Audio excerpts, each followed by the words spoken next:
Xenoblade Chronicles 3 is obviously coming out very soon, which, as you can tell, I'm very excited for the game and I can't wait to finally play it. But there's one thing that really scares me about the game that I hope that they can do right, because if they don't, I don't know how I'm gonna feel about the game. So people might be wondering, what am I scared about? For like most people, they could be scared about the game with like, oh, the gameplay's not gonna be fun, the combat's not gonna be that fun, exploring could be a pain, or side quests are gonna be bad, which I feel Xenoblade 3 is gonna do amazing on. And just by seeing the combat, I'm really excited for the combat. That's like one thing I'm really looking forward to. Like all the Ouroboros stuff, and all the arts, and the classes. It's like, that's gonna be so much fun, so much customization. Monolith got that down. It's gonna be at least on par with Xenoblade 2, if not better. And the world itself in Xenoblade 3, the other bits and pieces we've seen, looks absolutely amazing, and I cannot wait to explore everything. So what's the thing that I'm scared about? Well, as we all know, Xenoblade 3 is basically what takes place after Xenoblade 1 and 2, and they've literally stated that this, the events of the worlds, which, okay, that's cool, the number entry, the series, progressively goes down the line. It's like they tell a big story, which, I'm fine with that. But remember in the first trailer that they show off basically what is Melia and what is Nia, since those are the characters that, have an extended lifespan and they live for a long period of time for being a high Entia and a flesh eater. So I always got brought into question, who else is gonna be around? Now there's obviously the cases like, oh, like all the other high Entia, like Tyrea and all of that stuff. And like the 5 Indoline that survive from the entire events of Xenoblade 2. But obviously the main one at the charge of who is still around is Pyra and Mythra. And that's gonna tie into basically what my fear is. Since Pyra and Mythra are the Aegis, they have different properties to them that allow them to, still be around, basically, when their driver is, not around, which, I don't know why I'm saying this, you know this. But after the, whole events of the ending of Xenoblade 2, Pyra and Mythra, split after, Klaus's whole last gift to them. And they, keep all their memories, all that stuff. We're not going to get into Xenoblade 2's ending. We don't need to do that. This is not the video. This is about my fear for Xenoblade 3, which it ties into this, is because if Pyra and Mythra are still around, I hope, no, I want, not hope, I want Rex to be with them. I do not want to see Pyra and Mythra just being extremely mega depressed that Rex isn't around anymore. Because Rex was the one person that gave them life. Like, you can go through all their cutscenes, especially at the ending ones, that they literally say, you shone a light on my melancholy path. Pyra and Mythra wanted to basically kill themselves because all the trauma of Torna and just everything around that, but Rex showed them the way. So I don't exactly know when Xenoblade 3 takes place, but judging by that, Melia and Nia are still around, I'll say maybe like 100, 200 years. That's just my guess that, a lot of people have said that too, so I'm gonna say that. But imagine for Pyra and Mythra that they've been with Rex his entire, let's just say like Rex does die in this scenario, which I don't like this scenario, I don't like that I'm saying this. But they were with him his entire life and have all just good memories, like so many good memories, because the base game they already say they have good memories with him. Imagine how much more good memories they'll have after the whole base game.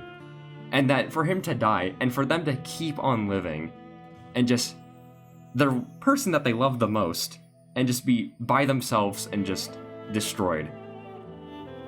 Oh, but Nia's still around. Yeah, sure, Nia's like, Pyra and Mythra's like, I would say they're homie. Like, I mean, Nia's just kind of everyone's homie. But like, that's not the same.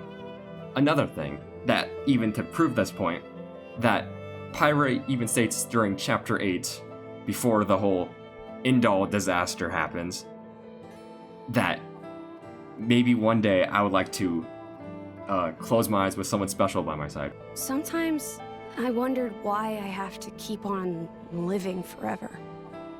Just on and on, no end in sight.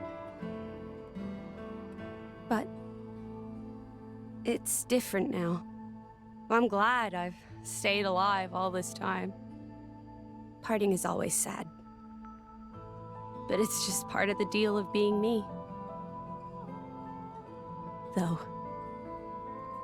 maybe one day I'd be happy to close my eyes forever. With someone special. There.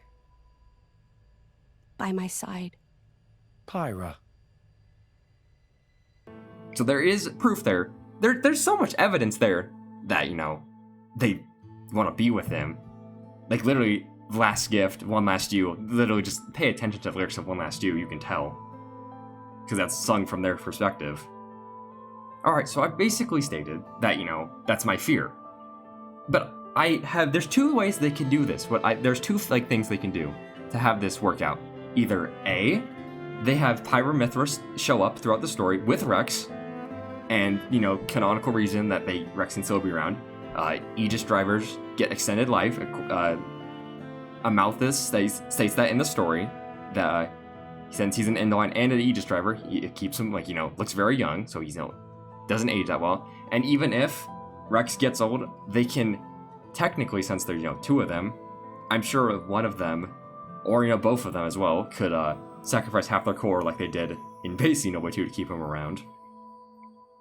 So there is canonical reasons that, he can still be around. Or the other option, none of them, Rex, Pyra, and Mythra are not around. They got, a happy ending. Let's say, if we go to Fonset Village, they're, sleeping with him, as Pyra and obviously Mythra wanted. Those are the only two things that outcomes I could see that I would want. I don't want half of it, Rex and Pyra are still around, but Mythra's not, or Mythra and Rex are still around, or it's not, or Rex is the only one who's still around. I don't want that. I want all three of them to be around, or all three of them to not. I don't want to take it or leave it. I don't want that. I'd rather not have any Pyra and Mythra cutscenes if it means that they get a happy ending with Rex than have Pyra and Mythra cutscenes, but then they're just being insanely depressed. And to be honest, after the entire events of just Torna and base game of Xenoblade 2, they deserve it. They deserve to have their happy ending with him. And also, since if Rex isn't around, they don't need to be in Xenoblade 3 with all the war going on. They're just gonna make them even more sad. Just oh, the world's gone to shit. Rex isn't around anymore. I wouldn't be surprised if Rex did die, they would try to take their life again. Because, that was, the one man they loved. And also, just kind of a side note, if you don't think, oh, they don't like each other, they're just, friends, there's no evidence, literally play the game. There's, so much evidence, I don't even know why that's even, a problem. I don't know why people say this. With Shulk and Fiora, I don't see anyone disagrees with that. I mean, Dunban literally says, if I would thought anyone to be with her, it would be you, Shulk.